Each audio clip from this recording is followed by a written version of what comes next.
Vamos a orar en este momento. Yo quiero orar para que podamos empezar un tema muy delicado, ¿ok? Así que vamos a estar orando ahora. Oremos al Padre. Padre, te damos gracias por tu amor, por tu misericordia. Gracias porque estamos en este año, entrando en un nuevo año, Padre. Es un cierre de un ciclo, de una era, Padre. Y es por eso que yo te pido que en este año tú nos cubras con tu sangre preciosa, Padre. Líbranos, Señor, de todo mal en el año 2024. Guárdanos, Señor. Sabemos que este año va a ser fuerte, apocalípticamente hablando, Padre. Va a ser muy fuerte, Padre, pero tú sabrás guardar, proteger a los que estamos contigo, Padre. Guarda a aquellos que han sido fieles contigo, Padre. Ten misericordia de nosotros, Señor, porque sabemos que este año, Señor, se vienen cosas tremendas, Padre, terremotos, tsunamis, Padre, guerras también se vendrán, Padre, y guárdanos de todo eso, Señor, que seamos avisados, que podamos haber hecho caso a tu palabra, Padre, cuando tú nos dijiste que guardemos alimentos, Señor, que nos preparemos y queremos hacer tu voluntad, como dice esta alabanza detrás mío, Señor. Queremos estar contigo, Padre Celestial, y vamos a mantenernos firmes como soldados, Señor, de tu milicia, Padre. Guárdanos, Señor, y que podamos entender esta palabra en esta noche, Padre, y dame sabiduría, gracia para poder seguir escribiendo el libro El secreto de los rollos mal muertos, Padre. Gracias, Padre. Te alabamos y bendecimos tu nombre. Gracias, papá. ¿Por qué voy a hablar de los rollos del mar muerto? Porque es un tema tan importante y es mucho más importante de lo que yo pensaba, porque mientras más estudio de catedráticos, de arqueólogos, me he pasado, les voy a decir bien sincero, me he pasado noches enteras desvelado, escuchando arqueólogos que desenterraron los rollos del mar muerto, a estadistas, a maestros de universidades de Jerusalén, Adolfo Neumann, por ejemplo, el director de la Escuela Hebrea de Jerusalén, encargado el curador de los rollos del mar muerto, y he escuchado a grandes eminencias y a grupos arqueológicos que han ido allá a Qumran, y realmente, y también mis libros que yo tengo acá, me he comprado unos muy buenos libros de arqueólogos justamente que hablan de los rollos del mar muerto. Tengo mucha información, gracias al Eterno. Hace 10 años vengo recopilando información y ahora ya lo estoy plasmando en un libro que se llama El secreto de los rollos del mar muerto, que tiene que ver con nuestras raíces hebreas, que tiene que ver con nuestra fe, ¿ok? En Yeshua. Por eso que me decidí este año a escribir este libro, y ya lo estoy, bueno, digamos que no lo estoy escribiendo recién, ya tengo recopilado muchas cosas ya y lo voy a concretar para tener imágenes también de por qué es tan importante que sepamos sobre este hallazgo que es uno de los más importantes de la historia de nuestra era. Es uno de los más importantes de nuestra historia. ¿Por qué? Y les voy a decir por qué.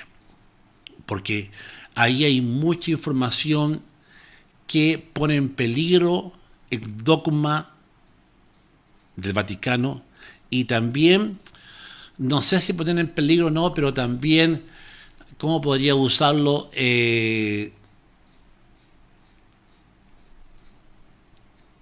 Afectará a nuestra creencia, no iba a decir cristiana, pero porque la fe en Yeshua está, sino que más que nada podría decirlo que afectaría a nuestra teología de los padres de iglesias, porque yo tengo que ser bien sincero, y usted, los nuevitos a veces no saben esto, pero sabemos que nuestras Biblias y nuestras bases cristianas vienen de la Iglesia Católica, y eso nadie lo puede negar, nadie lo puede negar. Que Martín Lutero haya sido un fraile, ¿no es cierto?, que protestó, es otra cosa, pero nuestros cimientos cristianos no vienen del judaísmo. Atención, o sea, me estoy refiriendo a la teología cristiana que nosotros tenemos, la teología cristiana evangélica. Ni un maestro, un doctor, un máster en teología, en exegesis bíblica, estaría totalmente de acuerdo conmigo en decir lo que voy a decir, que nuestras bases cristianas vienen del concilio de Nicea, del concilio de Trento, de cuando Constantino decidió unir a todos los obispos y declarar que Yeshua era Dios, ¿ok? Y dejar establecido el dogma de la Iglesia Católica. Luego los padres, San Agustín de Hipona, ¿no es cierto?, Tertuliano y todo eso, nos entregaron una base a nosotros para que después se levantara el cristianismo. Y esto es la cosa, hermano, que a mí me llevó a entrar a escudriñar la Escritura y conocer estos tiempos, conocer de dónde nosotros venimos como iglesia cristiana evangélica, por así decirlo. ¿Cuál es nuestra base? ¿Será que venimos de Martín Lutero? Y claro, obviamente, porque en Martín Lutero de ahí vienen los protestantes, ¿ok? Ahí vienen las escuelas protestantes, ¿no es cierto? Y de ahí se separan las escuelas protestantes, la Asamblea de Dios, los bautistas, los wesleyanos, los anglicanos, los presbiterianos, Iglesia Evangélica Pentecostal. Todas esas ramificaciones vienen de una sola fuente y que todos se apoyaron en la Biblia Reina Valera, ¿no es cierto?, escrita por Jerónimo, traducida por Jerónimo en latín y que pertenecía al canon de la Iglesia Católica. O sea, que nuestra traducción es bíblica, ¿no es cierto? Esta es la Reina Valera, la que yo más uso varias Biblias, pero esta es la que más uso porque es de uso mundial. Viene de la traducción de Jerónimo de la Vulgata Latina Católica. Esta es la Reina Valera, ¿ok? Entonces, nadie digamos, va a querer decir, no, esta Biblia a mí no es buena. No, porque sabemos que vienen de una tradición de códices, de pergaminos, como por ejemplo, estas traducciones que hizo Jerónimo, viene de la Vulgata, del Códice del Vaticano, del Códice Sinaítico, del Códice de Rusia. Hay varios códices que, bueno, el códice más antiguo de San Petersburgo es del 450, ¿no es cierto?, después de Cristo. Vienen de la traducción de la Biblia hebrea al griego, la versión de los 70, en el año 300, por ahí, antes de Yeshua. Entonces, ¿por qué digo esto? Porque nosotros no vamos a contradecir algo que ha sido impuesto por una iglesia católica, donde tenía a sus teólogos, y no vamos a contradecir cuando Constantino unió al Estado con la iglesia. Y tampoco podríamos contradecir, entre comillas digo, que no vamos a contradecir, ¿no es cierto?, esa ruptura, esa matanza inmensa que hubo de judíos mesiánicos para darle paso a un Cristo no tan judío, a un Cristo más helénico, la cultura helénica de los griegos, con un Cristo más filósofo griego, como Filón de Alejandría. Entonces, digo esto que nadie podía contradecir. Y claro, pero hubieron gente que estudió los manuscritos del Mar Muerto, que estudia la historia universal de los padres de la iglesia, que estudia las diferentes versiones del cual nacen nuestras Biblias actuales, como ya decía el Códice Sinaítico, son escrituras de donde salieron nuestras Biblias. Y resulta que digo esto porque el descubrimiento de los rollos del Mar Muerto es mucho más, es 1000 años más antiguo que las versiones que nosotros tenemos de todas las Biblias del mundo. ¿Por qué digo que es tan importante el descubrimiento de los rollos del Mar Muerto? Porque resulta que son 1500 años más antiguos que la versión que nosotros teníamos de la Biblia. Es decir, lo que se descubrió en los rollos del Mar Muerto tiene 1000 años más de antigüedad que la Biblia hebrea traducida a la Septuaginta, al griego, y que después se tradujo al arameo y después al latín. O sea que lo que se encontró ahí es un tesoro tan grande, inimaginable, porque venía de la misma pluma del tiempo de gente, de judíos mesiánicos o judíos de la sacerdocio de Sadoc, los esenios, del mismo tiempo de Jesús. De hecho, los evangelios, después del año 70 de la destrucción del templo, empezaron a salir algunos evangelios, como el de Marcos, que es el más antiguo. O sea, 100, 200, Mateo. Y entonces hasta los evangelios, ¿no es cierto?, son importantes, pero hay 4 evangelios sinópticos que presentan, por ejemplo, la resurrección de Yeshua, que uno estaba María, otro no estaba María, otro estaban 2 discípulos, que había un ángel, el otro lo muestra con 2 ángeles. Entonces hay divergencia ahí, pero no altera la esencia de nuestra creencia, no la altera, ¿ok? Entonces, este descubrimiento de los rollos más muertos, ¿por qué fue tan importante? Porque nosotros, nuestra era, no teníamos material, papiros tan antiguos como estos. Que dicho sea de paso, que se encontró en los rollos del Mar Muerto, toda la Biblia del Antiguo Testamento se encontró en papiros y en pergaminos. Papiros hechos con caña de los ríos, y los pergaminos eran de vitela de animales, es decir, el cuero de animales, lo limpiaban, lo secaban y ahí escribían. No teníamos. Entonces, por eso que se habla del mayor hallazgo bíblico que marcó un antes y un después en la historia cristiana. Pero como muchos no han estudiado esto, y también ha habido una tremenda conspiración de los 50.000 fragmentos encontrados, de esos 972 rollos encontrados donde se encuentra la Biblia entera, el Antiguo Testamento, se encuentran partes del Evangelio de San Marcos, se encuentran libros apócrifos como Enoc, el libro de los Jubileos, que la Biblia los menciona, estaban ahí. La regla o la disciplina de la comunidad en el documento de Damasco, cómo vivían ellos, qué es lo que pensaban en el tiempo de Jesús, qué estaba pasando en ese tiempo, la trifulca, la pelea que había entre el maestro de justicia, que estaba en Qumran, y el falso maestro que estaba en Jerusalén. Y hay otro personaje ahí también que está escondido, que es el que un día estudió en Qumran y que salió de ahí, pero se corrompió. Y ese le llaman el que se apartó, el que apostató, el impostor. Y se refiere, según algunos comentaristas, al apóstol Pablo.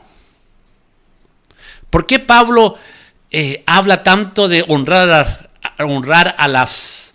Ojalá, no me malentiendan, sino que yo estoy exponiendo lo que voy a poner en mi libro, pero quiero que agarren la idea nomás, para que lo que voy a decir es para que ustedes piensen, simplemente para que ustedes mismos estudien, compren sus libros, para que ustedes les dé ganas de estudiar. Cuando vemos la vida de Pablo, encontramos que Pablo, con su mensaje, ¿no es cierto?, que es globalista, mientras que el mensaje de los esenios no era globalista, era más interno, era más en respetar el Shabbat, la fiesta del Eterno, tenían un calendario solar, que el que tenían en Jerusalén era lunar. Entonces, se presenta un Pablo que dice orar por las autoridades, y resulta que las mismas autoridades fueron los que mataron a los judíos que no estaban de acuerdo con las autoridades, porque eran paganas, tenían a sus dioses. Entonces se muestra a un Pablo que te habla de la gracia, que te habla que la ley, ¿no es cierto?, murió y ahora viene la nueva ley, el nuevo pacto. Entonces se da a entender que como que se presentaron a un Pablo ahí que está más con los romanos, un Pablo más que te dice ora por las autoridades. Entonces nace un cristianismo y a un Jesús cristianizado, a un Jesús que ya no tiene olor a judío. Se levanta un Jesús ¿no es cierto? Diferente. Un Jesús que ya es rubio, te lo ponen con ojos azules, de Franco Sefirelli, el Jesús de ojos azules. Entonces Jesús que se levanta, un Jesús que pareciera que su papá no fue judío, a su madre que la divinizaron como María, la reina de los cielos. Entonces hay muchas cosas que se encontraron en los rollos más muertos que pone en tela de juicio lo que la Iglesia Católica había impuesto como dogma, que pone en tela de juicio el primer concilio de Nicea, donde se declararon varios dogmas de la Iglesia, entre ellos la divinidad de Yeshua, a que Yeshua tenía que ser Dios. Y usted quizás dirá que tiene de malo eso que sea Dios. Bueno, ese es otro tema que lo vamos a hablar con mucho cuidado, con mucha cautela. Entonces, es como que lo que se encontró ahí, hermano, de alguna manera el Vaticano no quería que la gente lo supiera. Y escuche esto. Es por eso que cuando se descubrieron los rollos y empezaron a juntar los rollos, a interpretarlos, hubo un silencio de 40 años. Y si no es por las instituciones arqueológicas de Estados Unidos, si no es por el Estado de Israel mismo, todavía estarían en silencio del hallazgo y de la traducción que se hizo de los 50.000 fragmentos encontrados y más de 922 papiros, como el más grande de ellos, que casi medía 7,5 metros, el papiro del profeta Isaías encontrado íntegramente, o sea, los 66 libros de Isaías encontrados completamente desde el tiempo 200 años antes de Yeshua. Imagínense el valor de antigüedad que tenía. Entonces, yo esta noche te voy a hablar un poquito de esto. No sé si quieren que les hable, porque está muy interesante. Porque cuando yo me he metido a estudiar 10 años y he investigado, como ya te dije, a arqueólogos de lo que han dicho, a lingüistas, porque ahí lo que se encontró en los rollos más muertos está escrito en hebreo, un 60%, un 30% en arameo y un 25% de griego. Se encontró libros extrabíblicos, comentarios, se encontró libros que la Biblia los habla, como el libro de Jubileo, se estaba ahí, el libro de Enoc, el libro de los gigantes, los nefelín, dando evidencia que los nefelines existieron, que los gigantes existieron y que era literatura que ellos conocían y que la dominaban.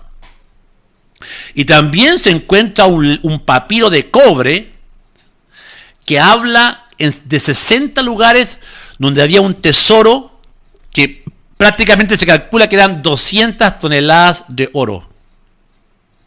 Se encontró un papiro de cobre, el papiro de cobre, donde te da el lugar de donde supuestamente se escondió el tesoro del templo. Hay muchas interrogantes que yo me hago y que también se han hecho los arqueólogos, los exegetas, los maestros, los académicos de universidades prestigiosas, de Harvard, y todo eso. Voy a hacer un poquito más abajo la cámara esta. Ahí. De, por ejemplo, ¿dónde se fueron los esenios? Y es una pregunta que lo tenemos que hacer. ¿A dónde se fueron? ¿Murieron todos? ¿Por qué se encontró ese material ahí? ¿Y por qué ellos no están? ¿Por qué escondieron toda la Biblia ahí? ¿Con qué propósito? Las ruinas que se encontraron ahí, habían salas donde se encontraron salas, ¿no es cierto?, donde eran los escritorium, donde confeccionaban los papiros, donde los traducían, donde los copiaban, tinteros de arcilla, otros de bronce, para copiar los textos. y uno de los manuales se encontró el primer manual de disciplina nunca antes encontrado en ninguna civilización o secta ahí. O sea que el primer manual de disciplina de una secta se encuentra en los rollos del Mar Muerto. Y esto, hermano, es tremendo porque las coincidencias que hay de lo que los esenios enseñaban con el mensaje de Yeshua, con el mensaje del apóstol Juan, el discípulo amado, con el mensaje de Juan el Bautista, con el mensaje de Pablo, son sorprendentes. Los términos, las bienaventuranzas, palabras como hijos de la luz, que lo usó Jesús, que lo usa Juan, eran títulos o palabras que solamente estaban en los libros de Qumran. Aparecían en la escritura esenia. La palabra esenia viene de la palabra santo. Eran conocidos como los santos. La pregunta que nos tendríamos que hacer: ¿por qué se fueron a vivir a un desierto? ¿Qué hacían ahí? ¿Y por qué se fueron allí? ¿Qué es lo que ellos escribieron? Que el Vaticano hizo que por 40 años nadie supiera nada. Y si no es porque empezaron las instituciones a reclamar, lanzan las traducciones. Porque el Vaticano tiene ciertos fragmentos, y muchos, miles de fragmentos, y tiene ciertos papiros en su poder el Vaticano, y el museo de David Rockefeller también. David Rockefeller era un masón de alto grado, esoterista, Illuminati, luciferiano. ¿Y por qué el museo de Rockefeller también se tardó más de 40 años en dar la información que todos queríamos saber? ¿Qué había ahí que afectaba al Vaticano? ¿Qué había ahí que afectaba hasta el mismo Yeshua que nos han presentado?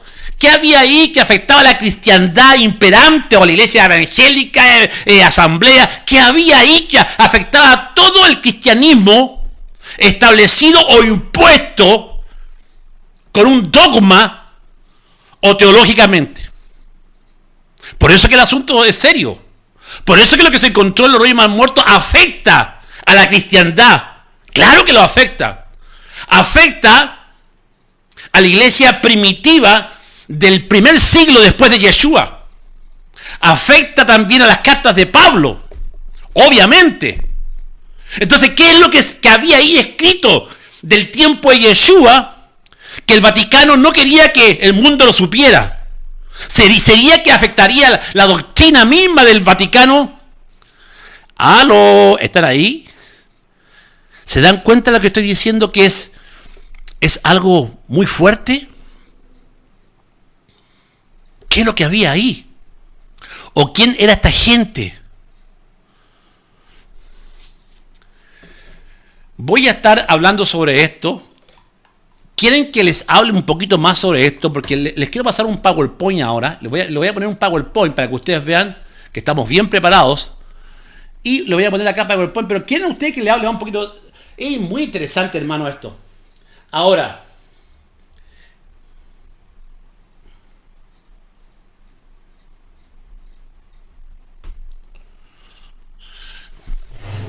acá está. Yo, mira, les voy a decir bien sincero. Yo quiero ser bien sincero con ustedes. Hay cosas que yo no voy a poder decir porque hay hermanos que no están preparados para escuchar lo que voy a decir. Por eso es que me las voy a guardar. Quizá a los hermanos más antiguos que me siguen a mí, quizás podría decirles esto a ellos. Pero hay cosas muy fuertes que están ahí que va a romper, no con nuestra creencia en Yeshua, porque la creencia en Yeshua se mantiene, la creencia en Yahweh se mantiene, pero hay cosas dogmáticas que tienen que ver con la doctrina, con el dogma, que tienen que ver con el tema de guardar o no el Shabbat, de guardar o no la fiesta del Eterno, que son importantes. Y yo voy a lanzar mi libro, porque en mi libro voy a ser muy explícito, muy claro, de exponer esta verdad que ha estado oculta y de desenmascarar esta gran conspiración de esta gente que se decían llamar los hijos de Sadoc. Y les voy a decir que tengan mucho cuidado cuando se metan a internet y empiecen a investigar esto, porque les voy a decir por qué.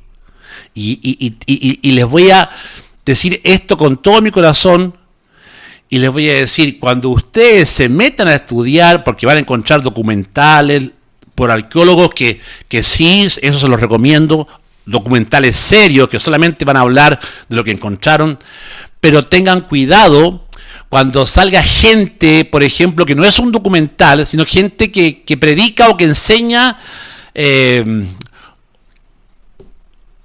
los videos de YouTube. Van a encontrar a muchos maestros que van a dar su propia opinión de lo que pasó ahí en Qumran, de lo que encontraron. Y les digo, cuidado con eso. ¿Por qué? Porque lamentablemente hasta la masonería dice que los esenios eran los primeros masones, porque tenían un proceso de iniciación para sus discípulos, como lo tiene la masonería. ¿Me entienden? Los gnósticos también han tomado, también han llevado lo que se encontró ahí.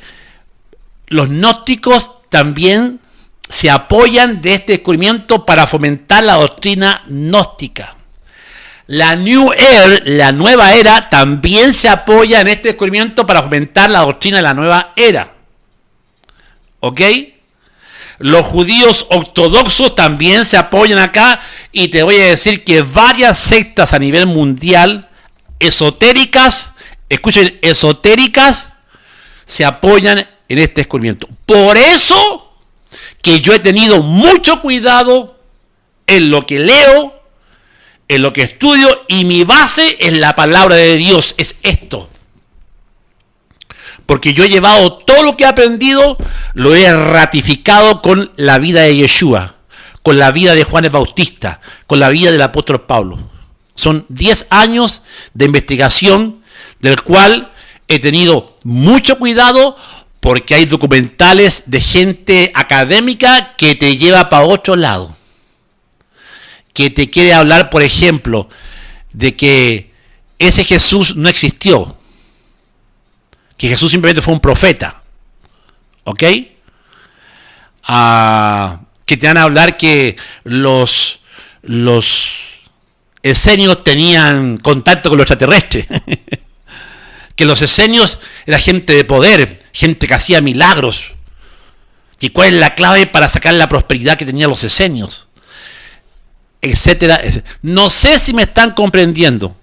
Por eso que yo les pido a ustedes, hermanos, porque yo sé que al dar este estudio esta noche, que lo voy a dar acá, les voy a dar un resumen de este estudio, tengan mucho cuidado, hermano, porque si tú estás bebiendo de una fuente que no exalta a Yeshua, que su base no es la Biblia, sino que su base son teorías de lo que se piensa, lo que dice teorías del esoterismo, teorías de Pitágoras, de Zoroastro, te va a llevar y te va a lavar la cabeza, y lamentablemente en vez de querer aprender, te vas a nublar tu mente, llevándote para otro, sacándote de la fe y llevándote para otro lugar, espiritualmente hablando. Si me están entendiendo, diga amén. ¿Ok? Y ya les digo esto, que es un tema muy serio, que lo podría llamar, que a mí realmente en mi vida teológica que tengo, el descubrimiento de lo que halló ahí, a mí, ¿cómo podría explicarlo? A mí también me confrontó con la teología que yo tenía. A mí también me pareció raro, difícil de masticar, pero era cierto. Era una verdad incómoda, verdad, pero incómoda para mí. Y les digo sinceramente que para mí, al estudiar esto, se me fue difícil ir estudiando, ir descubriendo lo que pasaba ahí, o lo que pasó ahí, con mi creencia cristiana. No afectó mi creencia cristiana, entre comillas, por así decirlo, pero sí me hizo dudar de que hubo una manipulación de los evangelios que hubo una manipulación con la vida de Pablo, que hubo una manipulación con el texto de los concilios de Nicea, de Trento, que hicieron los católicos, y que en esos concilios se determinaron cosas teológicas que hasta el día de nosotros hoy las seguimos y no sabemos cuáles son, pero están ahí, yo sé cuáles son y se las voy a enseñar.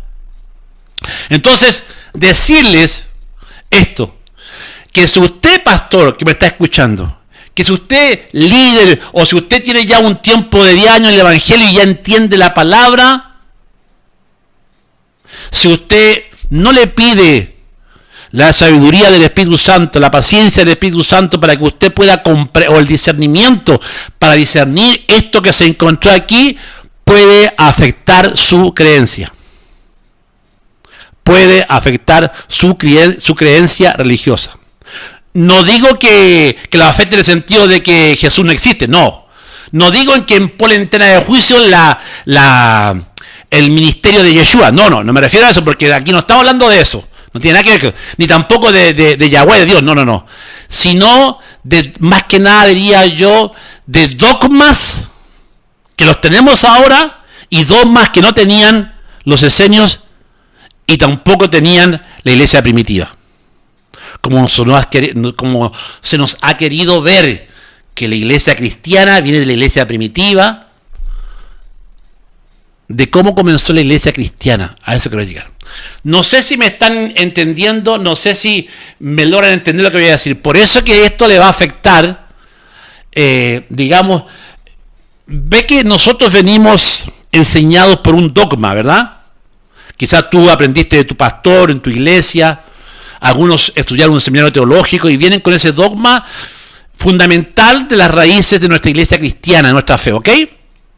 Bueno, entonces, al estudiar esto, vas a tener que abrir tu mente y pedir al Espíritu Santo que te ilumine como se lo pedí yo a él, para poder que el Espíritu Santo te aclare este descubrimiento, del cual es fascinante, del cual es maravilloso, del cual aclara muchas cosas en torno a cómo vivían la iglesia primitiva, los verdaderos judíos mesiánicos, a cómo vivían, y vas a poder entender también por qué vas a encontrar videos de muchos pastores que dicen cuidado con las raíces hebreas, cuidado con este movimiento mesiánico, cuidado con estos judíos, estos pastores que se creen judíos. Ahora vas a encontrar muchos mensajes desacreditando que el mesianismo nace de ahora nomás, que cuidado con el mesianismo, cuidado con los que están en las raíces hebreas. Vas a escuchar varios mensajes que ni los pastores que lo dicen o que están en contra del mesianismo entienden. Una cosa es que tú defiendas tu posición como iglesia pentecostal o tu doctrina, que no estudies, pero que sí la lengua se suelte y diga, no, cuidado con ¿cómo yo voy a decir cuidado con las raíces hebreas? Cuidado si yo no he estudiado, si yo no he estudiado nada. Y lo digo simplemente por querer defender mi posición de pentecostal, de Asamblea de Dios, de bautista. ¿Me están entendiendo? Eso está totalmente equivocado. Si tú eres un pastor que ha subido mensajes diciendo cuidado con las raíces hebreas, y si tú no entiendes lo que pasó con los reyes mal muertos, no entiendes el año 100 después de Yeshua, cómo se manejó la primera iglesia o los primeros mesiánicos, si tú no entiendes la ruptura que hubo, si tú no entiendes por qué los nazarenos o los ebionitas eran los descendientes de los esenios, no vas a poder criticar ni juzgar a nadie. Una vez que tú comprendas ese periodo intertestamentario, muchos libros que he leído del periodo entre Malaquías y Mateo, de esos 400 años de silencio que hay ahí, donde no hay ningún profeta, donde cesó, el último profeta fue Malaquías, donde ya no hay más interpretación bíblica ni profeta. ¿Qué pasó en esos 400 años de silencio? Pasaron muchas cosas tremendas, como la destrucción del templo, como la profanación del templo, donde celebramos Hanukkah. Este libro anote el autor. Yo estaba revisando y lo puedes descargar en PDF. Está en PDF en forma gratuita y lo tienes que mandar a fotocopiar. Está, he visto ahí que está. Y si tú pones ahí D.S. Russell, R-U-S-S-E-L-L.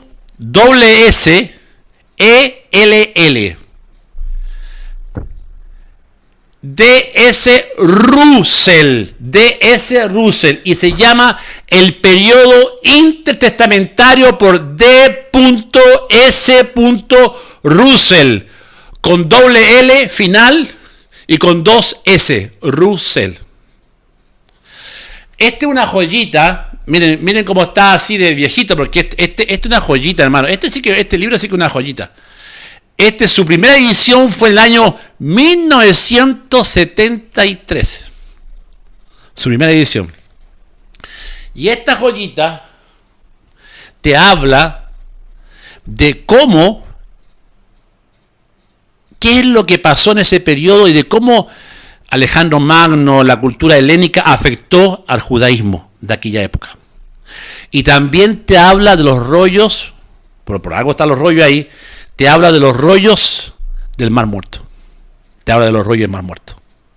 ¿Ok? Y te habla de cómo también Jesús, Juan, ¿cierto?, usaban palabras o enseñanzas que las enseñaban los esenios, los de Qumran. Periodo intertestamentario se llama el libro D.S. Russell, con doble S y al final con doble L, Russell, como Rusia, pero Russell, ¿ok? ¿Ya? Se los recomiendo. Bueno, hasta ahí me están entendiendo. ¿Se dan cuenta que es fascinante lo que estoy diciendo? ¿Se dan cuenta que acá atrás mío yo tengo aquí Qumran, ubicado a 40 millas a las afueras de Jerusalén? Aquí arriba está Qumran, arriba, ¿ok? Cuando se habla de los documentos de Damasco, cuando se habla en términos el término de documentos de Damasco o Damasco, se da a entender de los hallazgos también, como el documento de Damasco que fue encontrado en la escuela de reclutar y que pertenecían al maestro de justicia. Había sido que hubo un maestro de justicia dentro de la enseñanza. Voy a ponerle, está mal, no sé si estará bien o mal, pero vamos a ponerle secta para que me puedan entender, ¿ok?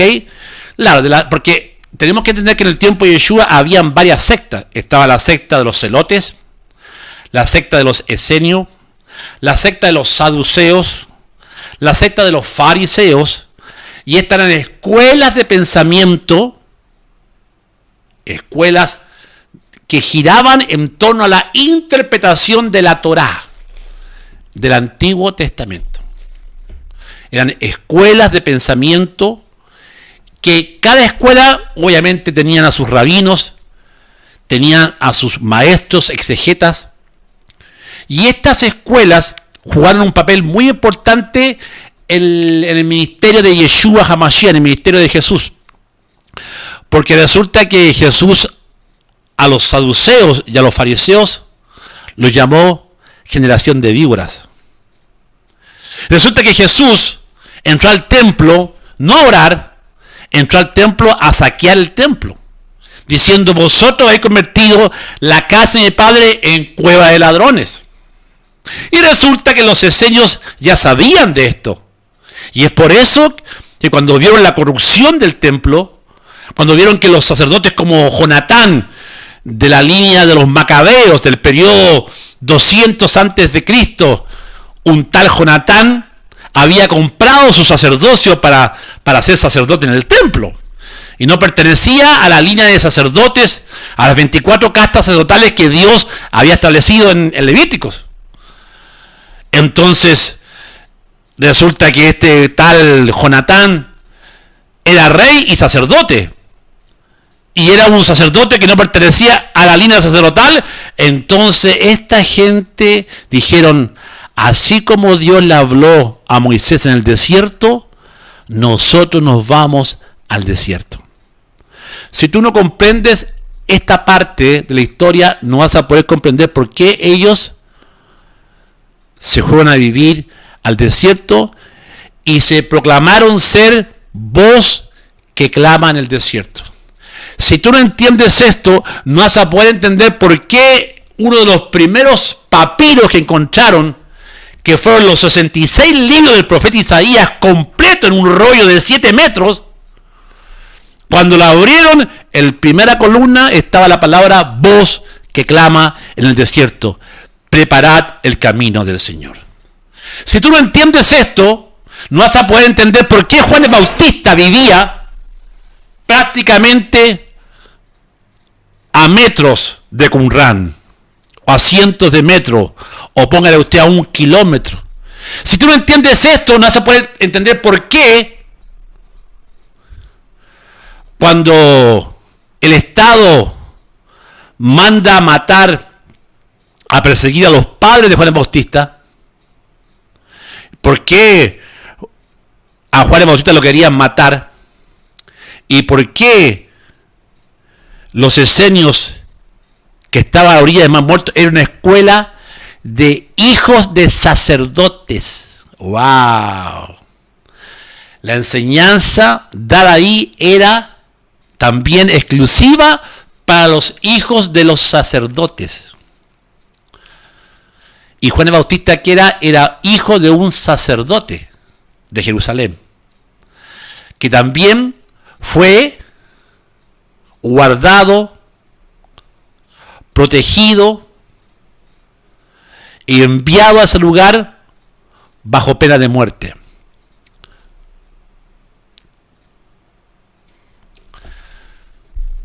¿Por qué Juan el Bautista predicaba el bautismo para perdón de pecados?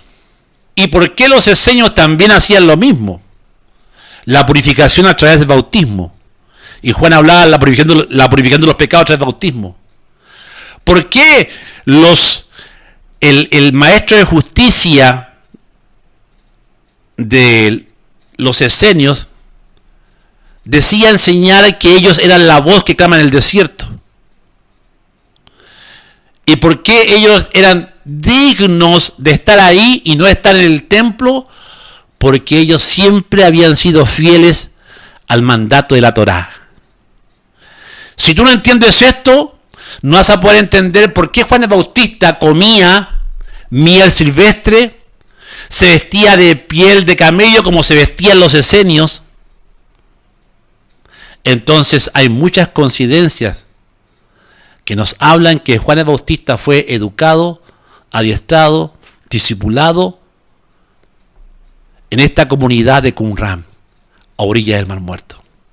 ¿Para qué y por qué? Quiero que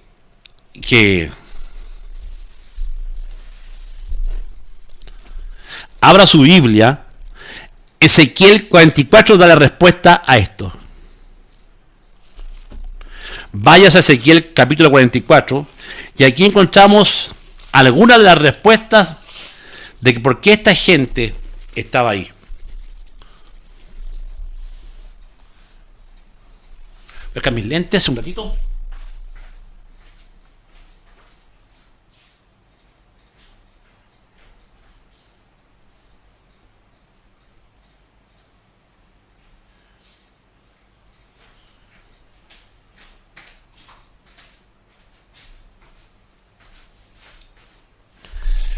Ahora Ezequiel.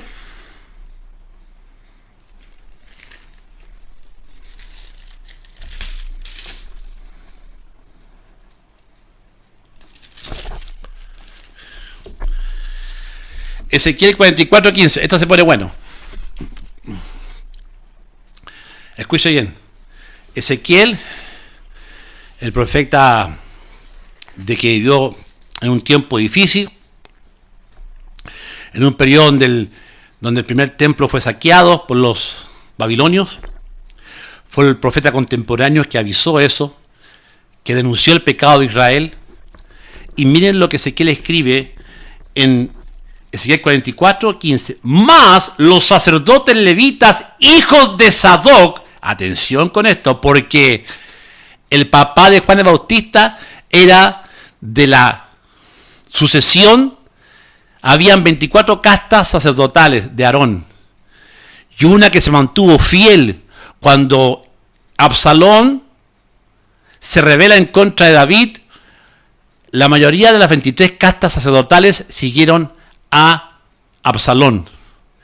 Y solamente la casta sacerdotal de Sadoc, los sadoquitas, que viene de Melquisedec o de Melquisedec, es lo mismo, tiene una relación al Melquisedec que le presentó a Abraham, le presentó los diezmos a este Melquisedec que la Biblia habla, que hace alusión a Yeshua, que es un sacerdocio celestial, pero también fue terrenal, como algunos por ahí quieren decir más que era celestial, también fue terrenal hasta la llegada de Yeshua. Más los sacerdotes de los levitas, hijos de Sadoc, que guardaron el ordenamiento del santuario. Cuando los hijos de Israel se apartaron de mí, ellos se acercarán para ministrar ante mí, y delante de mí estarán para ofrecerme la grosura y la sangre, dice Yahweh el Señor. Ellos entrarán en mi santuario y se acercarán a mi mesa para servirme y guardarán mis ordenanzas. Lo sorprendente es que aquí dice una profecía. Más los sacerdotes levitas, hijos de Sadoc, que guardaron el ordenamiento del santuario, cuando los hijos de Israel se apartaron de mí. Ahí está. Y atención con esto. Esta casta sacerdotal es importante, porque aquí el mismo Yahweh, el mismo Dios, está reconociendo que estos eran sacerdotes especiales, santos, y que siempre permanecieron fieles ante Dios. Más con lo que le pasó a David, que estos permanecieron fieles a David, estos mismos esenios que se establecieron en Qumran, según el manual de la disciplina del documento de Damasco, que se encontró en la primera cueva de Qumran, se encontró este manual donde habla quién era el maestro de justicia, de quién enseñaba. Hasta hay un libro de Habacuc, y creo que es tarea para la casa, quiero que se lea esos 3 capítulos de Habacuc, que son muy importantes por lo que se halló en los rollos del Mar Muerto ahí. Y resulta que estos no eran cualquier grupo que se fue a vivir al desierto, sino que pertenecían a la casta de lo que acabo de leer, de lo que Yahweh dice: malos sacerdotes levitas, hijos de Sadoc, sadoquitas, Melquisedec o Sadoc es lo mismo, rey de justicia, reinado justo, que guardaron las ordenanzas cuando mi pueblo se apartó de mí. Y no es coincidencia que entre el año 150 a 100 antes de Cristo, en el levantamiento de los macabeos, la familia de los macabeos se levantaron porque el imperio greco-romano, el imperio de Grecia con Ptolomeo, después con Antíoco Epífanes, compró a sacerdotes de Israel. Antíoco Epífanes, general sirio, pero que era uno de los generales del tiempo de Alejandro Magno, que le tocó la provincia de Siria, entró a Jerusalén, puso la estatua del dios Zeus, y un porcentaje gigantesco de judíos ya no querían circuncidarse. Los que se habían circuncidado renegaban contra la circuncisión que habían tenido, querían ser de la cultura helénica, donde estaban los filósofos como Platón, los grandes filósofos, Arquímedes. El pensamiento filosófico greco-romano era la casta de la creme, la cultura griega, tremenda.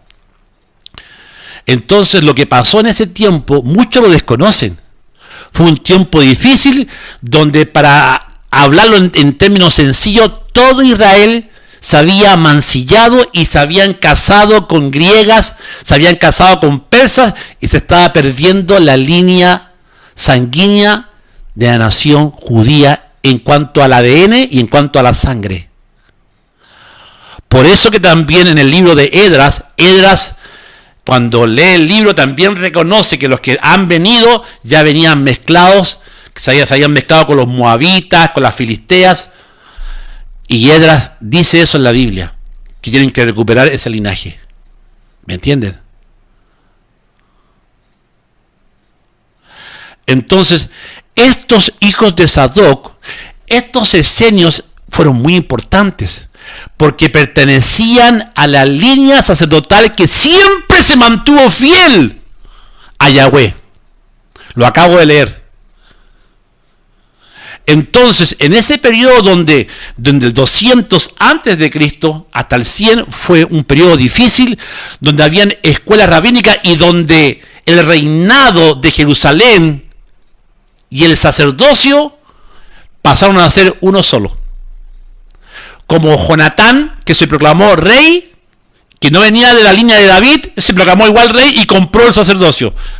Entonces, esto era terrible, era una herejía, porque tenía que haber un sacerdocio según la línea de Sadoc o un sacerdocio único, pero los reyes que ya reinaron en Jerusalén el 200 hasta el 1 después de Yeshua, de la línea de la casa de los asmoneos.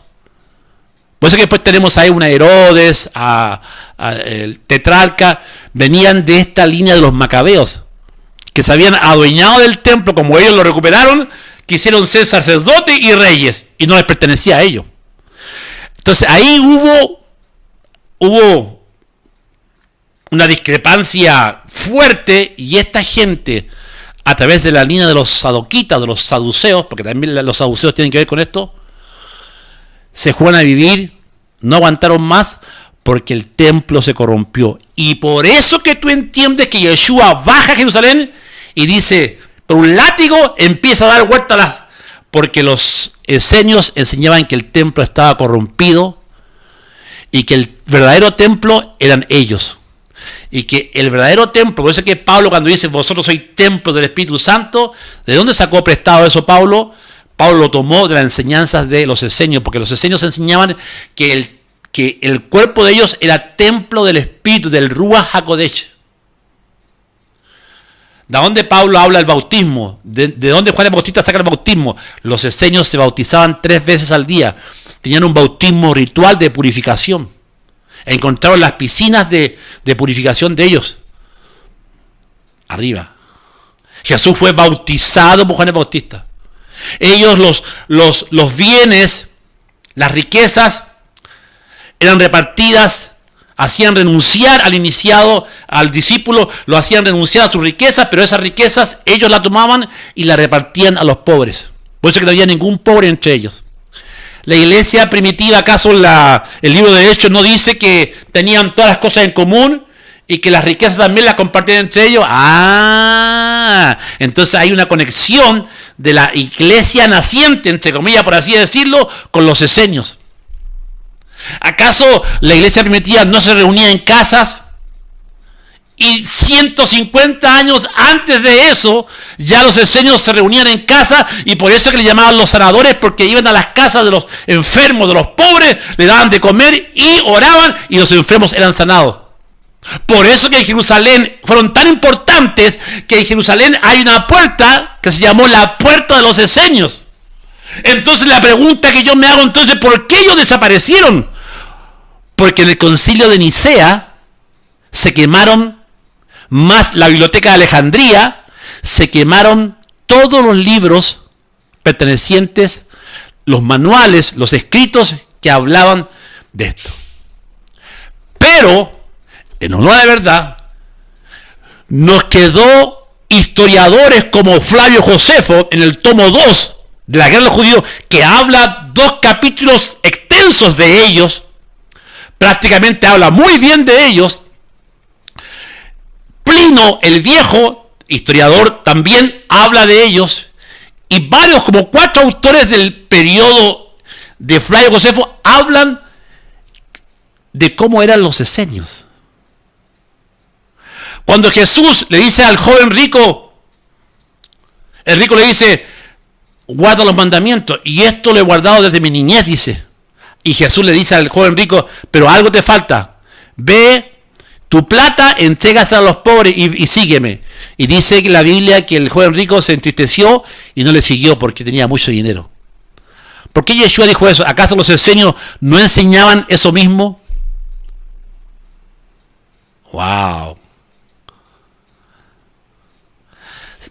La pregunta que ahora nos tenemos que hacer, ¿por qué en el concilio de Nicea se mandaron a quemar todos los libros de los esenios, todo lo que hablaba de los esenios, sus obras se mandó a quemar, a destruir?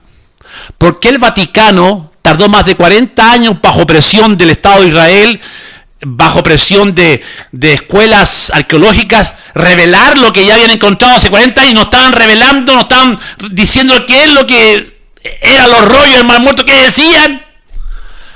Porque, como decimos en buen término chilenense, había gato encerrado allí. ¿You entienden o no entienden? Yo siempre he enseñado de que Yeshua no podía llevar a cabo su sacrificio como sumo sacerdote, porque Pablo, en la carta a los Hebreos, capítulo 7, dicen que Pablo escribió el libro de Hebreos, ahora está en tela de juicio quién lo escribió, porque es el único libro de los Hebreos que se dice que no era de Pablo. Bueno, el libro de los Hebreos dice que este tal sumo sacerdote nos convenía porque dice que Yeshua viene de la línea de Melquisedec, rey de justicia o sacerdocio santo de justicia. Eso quiere decir la palabra Melquisedec. ¿Ok?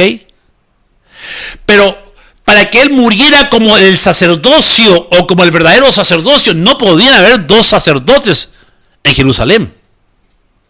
Entonces, por eso, cuando Yeshua va a Jerusalén, lo arrestan, es confrontado por el falso sumo sacerdote Caifás. ¿Eres tú rey de los judíos? Y dice que Yeshua, permanecía callado.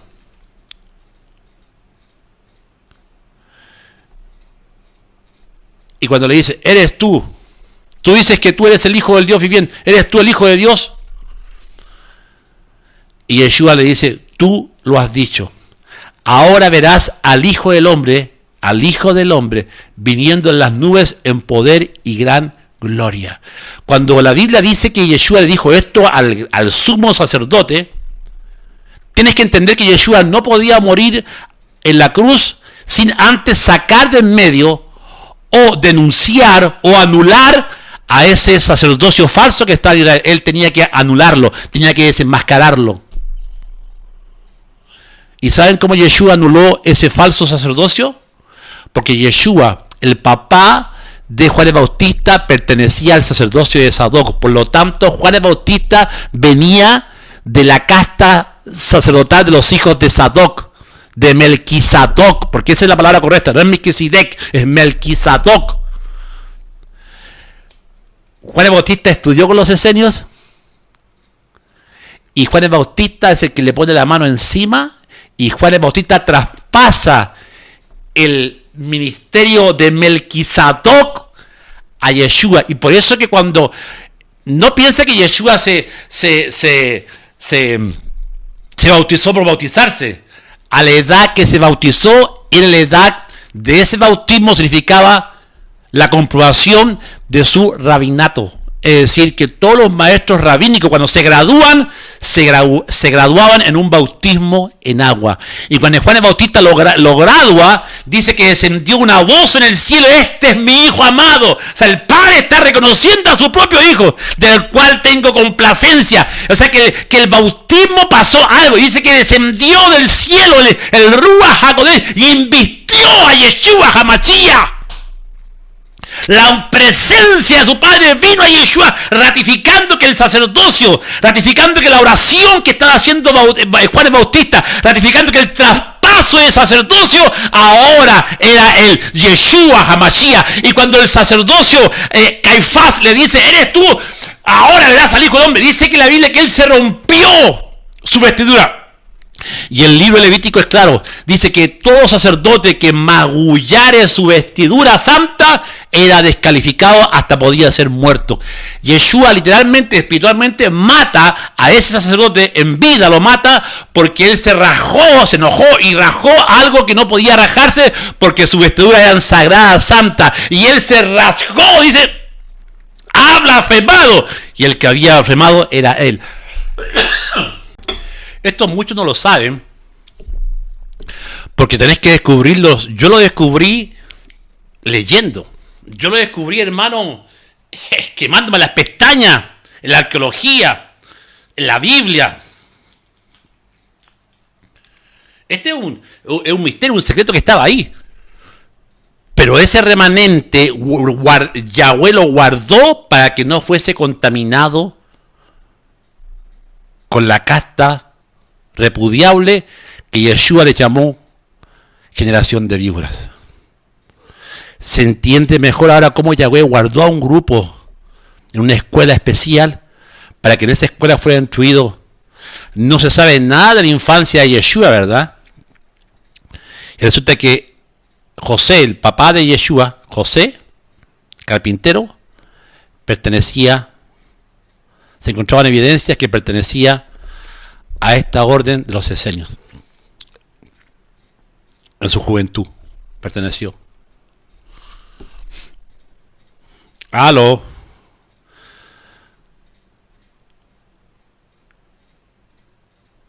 ¿Por qué Yeshua a los 12 años se para en el templo y dejó loco a los intérpretes? ¿De dónde sacó toda esa información? A los 12 años se pierde 3 días en el templo y les da cátedra, porque muchos no saben que el niño judío a los 12 años tiene que recitar de memoria toda la Torá.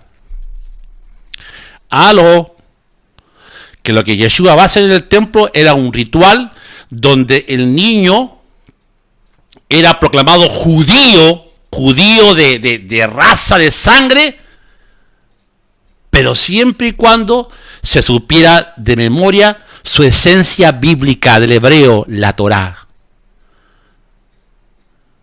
¿Me entienden? Ahora, esto es muy importante que lo sepamos, porque aquí obviamente después ha habido manipulaciones de interpretación en cuanto a esta gente. También, en honor a la verdad, tengo que decir que si bien ellos esperaban, lo que más esperaban era un Mesías sacerdotal y a un Mesías rey. Los esenios esperaban eso. Hubo un maestro de justicia ahí en la comunidad. Hubo un maestro de justicia que fácilmente podría haber sido Juan el Bautista. Juan el Bautista, nótese que Juan el Bautista tenía sus discípulos. ¿Se acuerdan los discípulos de Juan el Bautista? Eran las escuelas.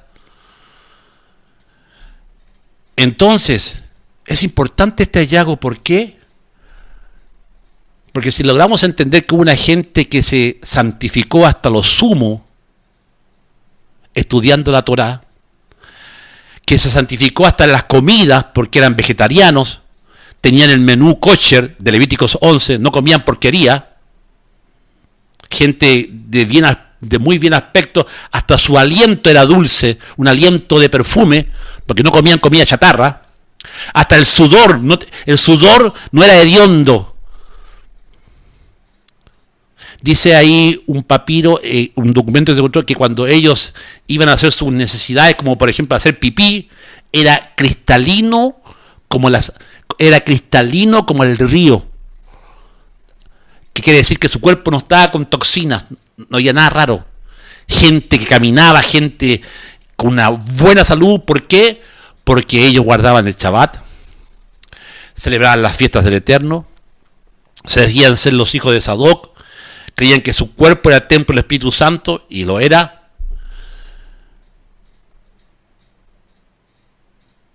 Y es por eso que vemos que Yeshua y Juan el Bautista fácilmente podrían haber sido enseñados en esta escuela que enseñaban a los hijos de los sacerdotes. ¿Cuánto hasta aquí me están entendiendo? ¿Cuánto se encuentran fascinante lo que les estoy diciendo? Porque a mí me fascina estudiar esto que estaba perdido. Me fascina estudiar esta escuela que obviamente los romanos, por eso que entiendo por qué los romanos fueron a ese lugar y lo saquearon, matando a muchos de ellos.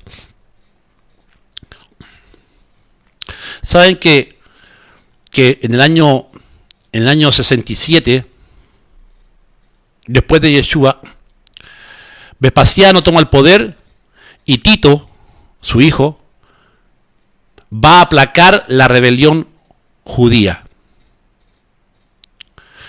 Y entra a Jerusalén y destruye el templo.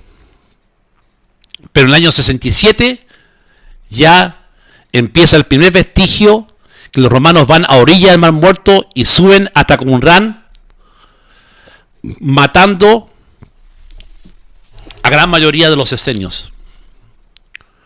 El último vestigio de los esenios. ¿Por qué sabemos que emigraron por qué sabemos que algunos de ellos se fueron a Jerusalén y vivieron en Jerusalén entre el año 67 hasta el 70, que fue el templo destruido? 2 años estuvieron viviendo ahí, porque se han descubierto jarrones que pertenecen a las cuevas de Qumrán, escritos diciendo: hemos vuelto a nuestra casa. O sea, que los que vivían en Qumrán se fueron a Jerusalén y dejaron evidencia en los jarrones, han encontrado jarrones diciendo: hemos vuelto a casa. Y ese jarrón pertenecía a Qumrán. Wow.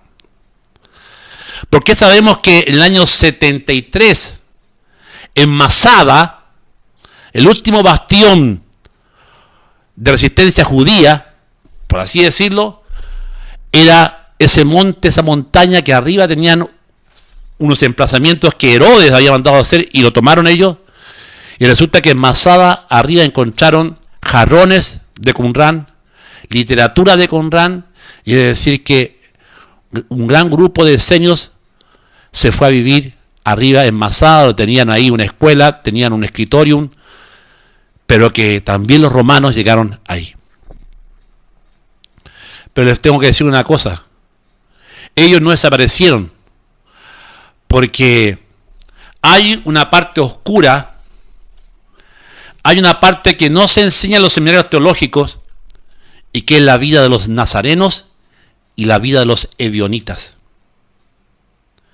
Y hasta aquí voy a llegar por esta parte, porque quiero enseñarte algo muy importante. Hasta aquí voy a llegar, pero sí te voy a decir una cosa: los esenios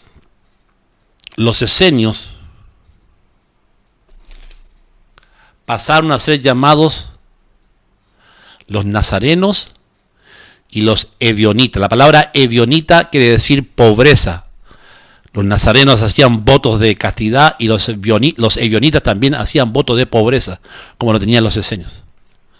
Y habían ebionitas, pero no me voy a meter en esa parte. Voy a dejarlo hasta ahí nomás, para que tú sepas que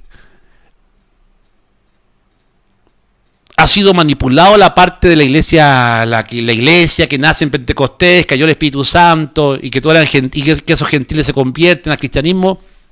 Esa parte ha sido manipulada, muy manipulada, haciendo creer que de ahí comienza la iglesia. El hermano de Jesús, Santiago, se encontraron en las cuevas de Qumrán. Por eso que yo digo que este descubrimiento es muy importante, porque se descubrió documentos que atestiguan que el hermano de Yeshua, y que la Biblia en los Hechos de los Apóstoles lo ratifica, que es llamado el justo, fue el que tomó la posta de Jesús. Cuando Jesús asciende al cielo, su hermano de sangre, que era Santiago, era el primer líder de la iglesia en Jerusalén. La primera iglesia, por así decirlo, o sinagoga en Jerusalén, ¿quién la comandaba? Hechos de los Apóstoles dice que era Santiago. ¿Y qué era Santiago? El hermano de sangre de Yeshua, que dejó el libro de Santiago.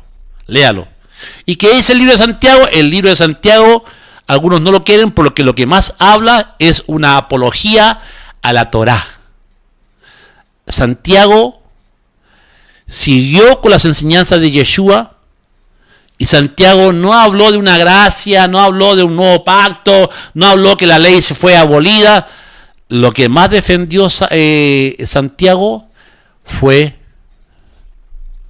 que no debería de dejarse de celebrar las fiestas del Eterno, el Shabbat, que estas cosas no deberían dejarse, y los seguidores de Yeshua se reunieron con Santiago, su hermano, y la enseñanza de Santiago defendía o enseñaba que Yahweh no había abolido las fiestas, sus fiestas, que tenían que celebrar, y tampoco había abolido el Shabbat. Es decir, que el primer tipo de mesianismo o de iglesia primitiva, hasta el año 200, todos celebraban el Shabbat y todos celebraban las fiestas del Eterno. ¿Qué tal? Esa información es importante, porque no han querido decir que la iglesia en Pentecostés nace y que deja a un lado el Shabbat, que no han enseñado que la Torá, el Antiguo Testamento es ley, que es un Dios enojado y aquí hay un Dios de gracia. No han enseñado que la ley te mata. Y se ha levantado una iglesia que dejó sus propias raíces y se levantó una iglesia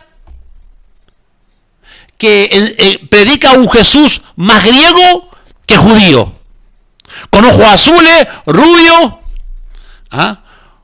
un Jesús con un lenguaje más greco-romano, o con una enseñanza filosófica griega, como Filón de Alejandría. Léanse quién era Filón de Alejandría. Filón de Alejandría fue uno de los grandes maestros del cristianismo, que mezcló la filosofía griega con la Torá, sacando ahí una enseñanza. Filón de Alejandría se llamaba, porque mucha gente tenía su propia escuela y mucha gente fue influenciada por Filón de Alejandría.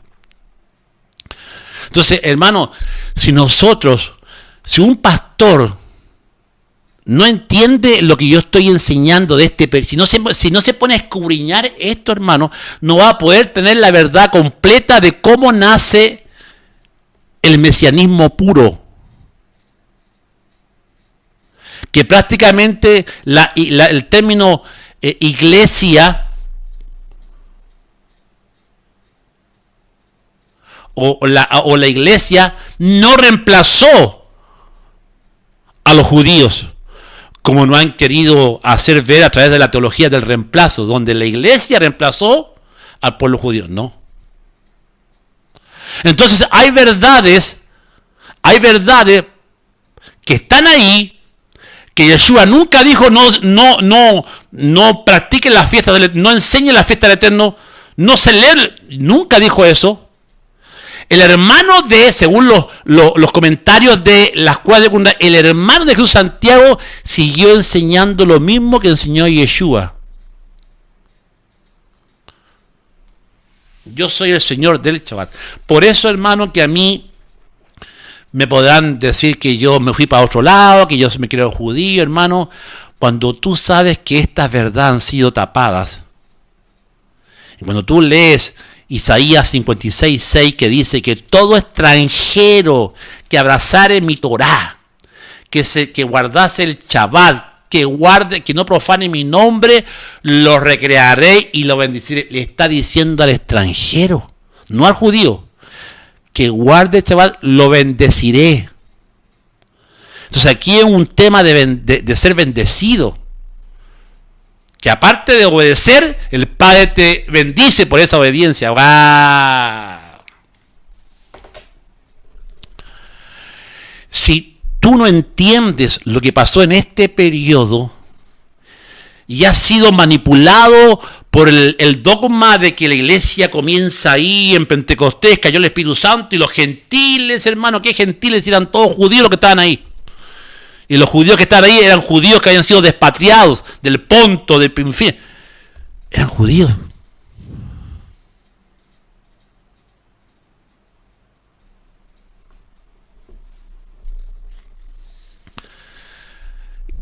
que el término cristiano o cristianismo es un término que se aplicó para no ser muerto, no ser torturado y para no tener nada que ver con el Jesús que amaba celebrar el Shabbat, con el Jesús que hablaba, enseñaba la ley de Moisés. No, más que nada vamos a hacer un Jesús más teológico griego, con una doctrina más laica, con una doctrina más de amor. Entonces, todo aquel que se decía ser cristiano en el periodo de Constantino salvaba su vida. Pero no te lo ocurra decir que tú celebrabas el Shabbat. No te lo ocurra decir que tú celebrabas la fiesta del Eterno. No te lo ocurra decir que tú comías kosher. Ni te lo ocurra decir que tú creías en Yahweh y que tú guardabas los mandamientos de la Torá. Porque en el tiempo de Jesús, para echarle el avión a muchos, no existía el Nuevo Testamento. Ni en el tiempo de Pablo tampoco. El Nuevo Testamento recién, el primero en salir, fue 150 años después de Yeshua, que el primero fue el Evangelio según San Marcos. Entonces, ¿de qué estamos hablando? Cuando Yeshua decía, toda la Escritura es inspirada, escudriñad las Escrituras, ¿a qué se está refiriendo? Cuando Yeshua dijo, yo no he venido a abolir la ley, Yeshua dice, yo no he venido a abolir, he venido a cumplirla. ¿Dónde fue abolido el Antiguo Testamento? Entonces, hay, hermanos, cosas que se enseñan por ahí, y hay pastores que con facilidad dicen, no, eso es judaizar, no, eso es del Antiguo Testamento, es fácil decirlo, pero tú, pastor que me estás escuchando, enséñame, ¿por qué Yeshua dijo, por qué no dijo ahora nada más del Antiguo Testamento, ahora nada más de Moisés, ahora quédense todos conmigo, ahora conmigo nace una nueva religión cristiana, porque yo soy el Cristo, entonces conmigo todos los cristianos? Nunca dijo Yeshua eso.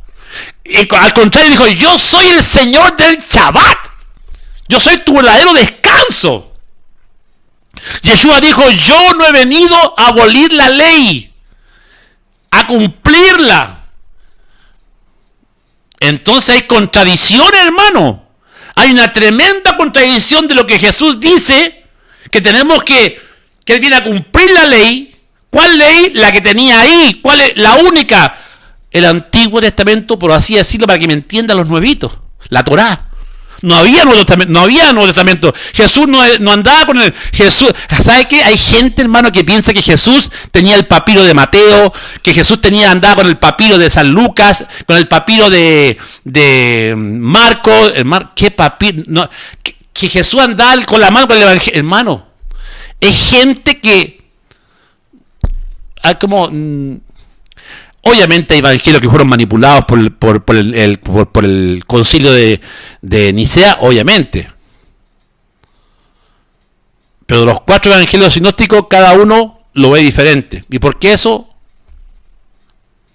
Entonces hay muchas cosas raras, hay muchas cosas que deberíamos escudriñar de por qué sucedió eso. Y aquí, hermano, tenemos que entender que el poder de reescribir la historia, del poder de decir, este es el canon, lo tenía la iglesia y sus traductores, y no la iglesia cristiana ni los pastores, porque no había ningún pastor ni ningún cristiano ahí. Cuando Constantino unió el Estado con la iglesia. No sé, voy a terminar con esto. Con la cueva número 4. Perdón, con la cueva número 1.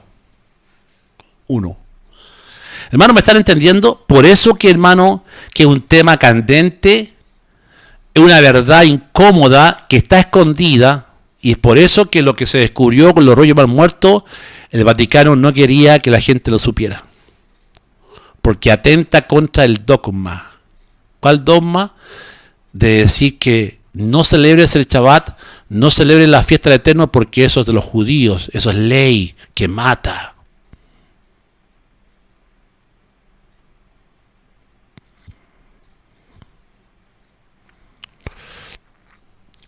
¿Me entienden, amados? Lo que estoy diciendo, hermano, es para nivel 10. Por eso que les digo, hermanos, Yo sé que esto va a poner incómodo lo que estoy diciendo yo ahora. No es que tú te hagas judío, no es que tú empieces, que tú pienses que yo estoy dando a entender que tenemos que celebrar el Shabbat a imposición. No. Sino que hay cosas que se enseñan como queriendo decir que si tú celebras el Shabbat eres un hereje. O sea, eso es lo que se piensa ahora, que si tu pastor sabe que tú celebras el Shabbat en tu casa, te va a tildar como un hereje, como un apóstata prácticamente. Resulta que el Shabbat fue creado por Dios. ¿Cómo Dios se va a contradecir de su propio mandamiento? Dios no se puede contradecirse. El que se contradice somos nosotros. Por la escuela de pensamiento cristiano que nos han metido, habiéndonos sacado de nuestras propias raíces hebreas. ¿Se entiende el concepto?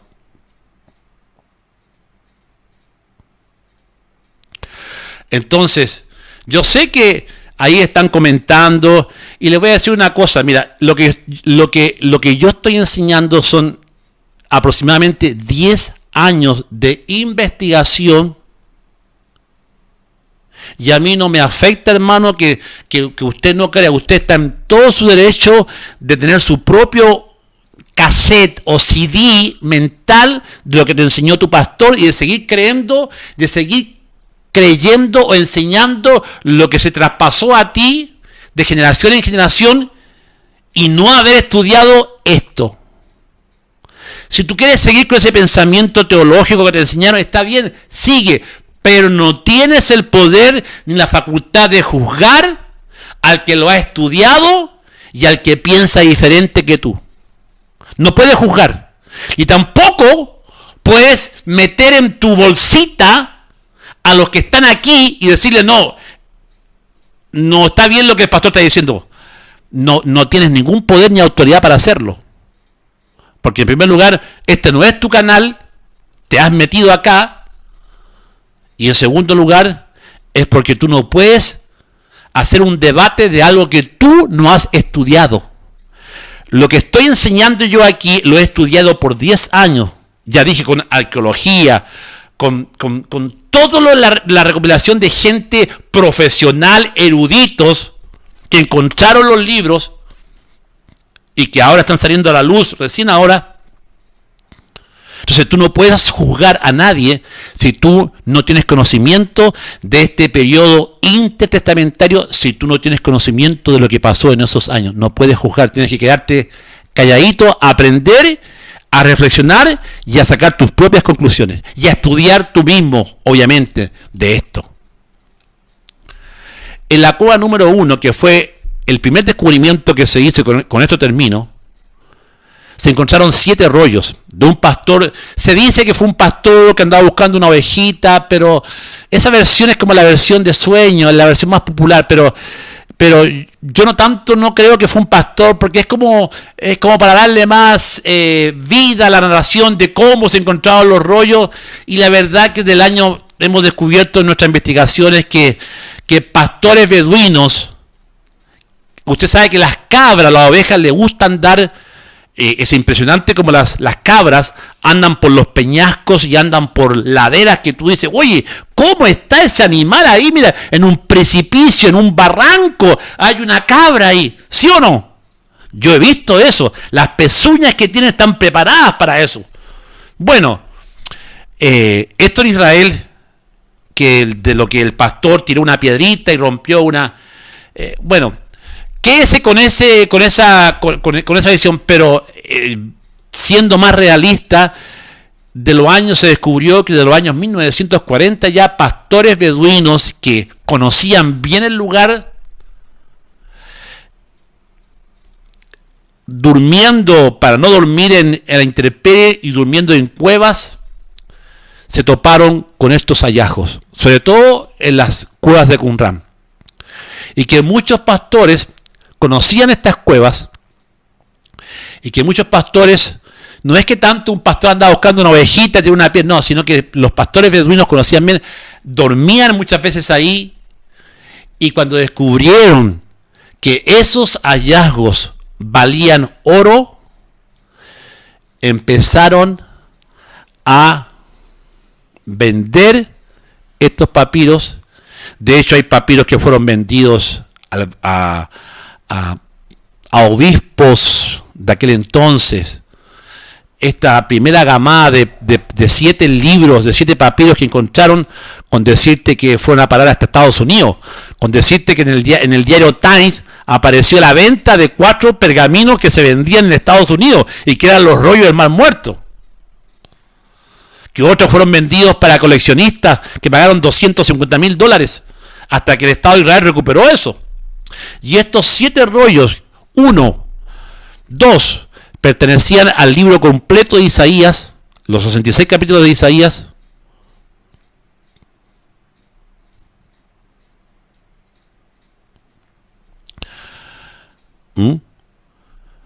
7 libros se encontraban en la primera cueva, 2 papiros, uno perfecto, encontrado en buenas condiciones, leído, se leía perfectamente, nada menos que el rollo del profeta Isaías, donde en lo primero que leyeron ahí estaba abierto, donde decía: voz que clama en el desierto, preparad el camino del Señor. Luego en esa cueva de los 7 había uno del Pesha, que se llama Comentario del libro de Habacuc, que era muy importante ese. Comentario de un libro que dice que era un comentario del Génesis. Entonces estos papiros que se encontraban ahí tuvieron un revuelo mundial, porque al estudiarlos bien, los estudiosos que conocían la lengua se dieron cuenta que pertenecían al tiempo 200 antes de Cristo hasta el 100 después de Cristo. O sea, tenían un valor incalculable de antigüedad. Y que al estudiarlos con la Biblia de Isaías se dieron cuenta que la traducción a nuestras Biblias había sido fidedigna. Obviamente que el lenguaje que se usó ahí era más expresivo. Por ejemplo, esta Biblia puede decir que el árbol era lindo, pero en el papiro de Qumrán decía: el árbol era esplendoroso. Realza el lenguaje. Quiero terminar con esto y fíjense lo que pasó. Fíjense que en noviembre del año 1947, cuando las Naciones Unidas declaran que Israel puede volver a su tierra y que declara que Israel es un Estado, en ese mismo mes, en ese mismo año, llegan a Jerusalén estos papiros. O se hace el descubrimiento de los rollos del Mar Muerto, el mismo año donde Israel se declara como un Estado. ¿Quién permitió esto? Yahweh. No es coincidencia que están haciendo una nación, un pueblo olvidado por el mundo, pero no olvidado por Dios, un pueblo que están haciendo y que su legado fue la Biblia. Y nótese que no es casualidad que en ese mismo año que las Naciones Unidas reconocen el Estado de Israel, se hace este descubrimiento de los rollos más muertos, uniéndose, dando a entender al mundo que el Estado nace con lo que le dio vida, que es la Torá, que es la Biblia. Por eso que Israel fue llamado el pueblo del libro, por los 10 mandamientos y por las leyes que Yahweh le dio a Moisés. Es decir, nace Israel, se reencuentra Israel nuevamente con algo que comenzó con ellos, por así decirlo, con los 10 mandamientos, con la ley de Yahweh. Nace el Estado de Israel, es proclamado, y en ese mismo mes llega en las manos este papiro, o estos papiros, de un judío rabínico importante en Jerusalén. ¿Coincidencia? No. Yeshua dijo: si estos callan, las piedras hablarán en mi lugar. Y parece que las piedras de las cuevas de Qumrán están hablando ahora de algo que está escondido, de una verdad incómoda. Están hablando fuerte, muy fuertes.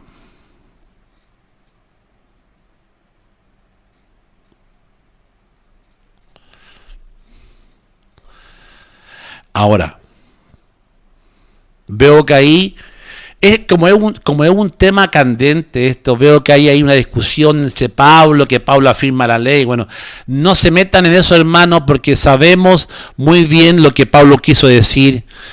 Y También vamos a tocar el tema de Pablo más adelante, pero no dejes que el enemigo te robe esto que estamos enseñando, que aquí no es lo importante Pablo, ni lo que enseñó, aquí lo importante es Yeshua, a quien Pablo servía, a quien Pablo murió, puso su vida como mártir.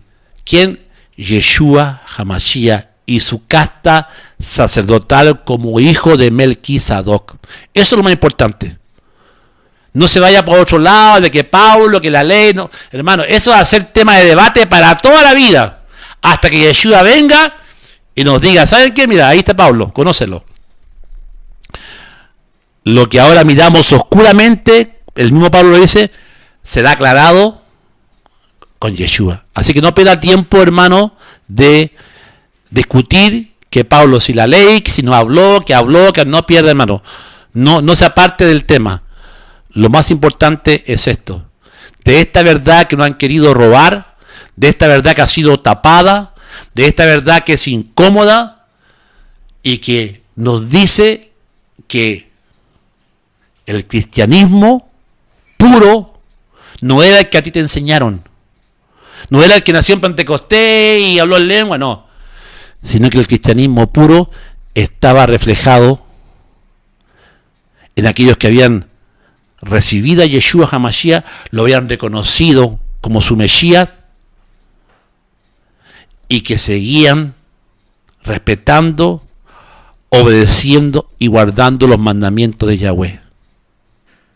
Cuando digo mandamientos, obviamente que está incluido las fiestas del Eterno, el Shabbat, etc. ¿Ok? Amén. El 14 de mayo de 1948 se proclama Israel como nación, pero las Naciones Unidas, noviembre del 47, ya había dado la resolución. El 14 de mayo es cuando Israel se le da la orden para que tomen y se vayan al Estado de Israel, que es diferente, ¿ok? Eso lo dejo en claro. Padre, te damos gracias por tu amor. Padre, te damos gracias por esta enseñanza. Padre, te pido que abra nuestro entendimiento para poder entender esto tan maravilloso que ha sido escondido. Esto tan maravilloso, Señor, que por años, Señor, fue escondido de nosotros y que ahora está saliendo a la luz. Le damos gracias, Padre amado, por tu amor, tu misericordia. Bendice a todos los que están en esta noche presentes, a los que no están de acuerdo, a los que están de acuerdo, bendícelos igual, Padre, pero que ellos mismos estudian. Gracias te damos en el poderoso y dulce nombre de Yeshua HaMashiach. Amén, amén, amén.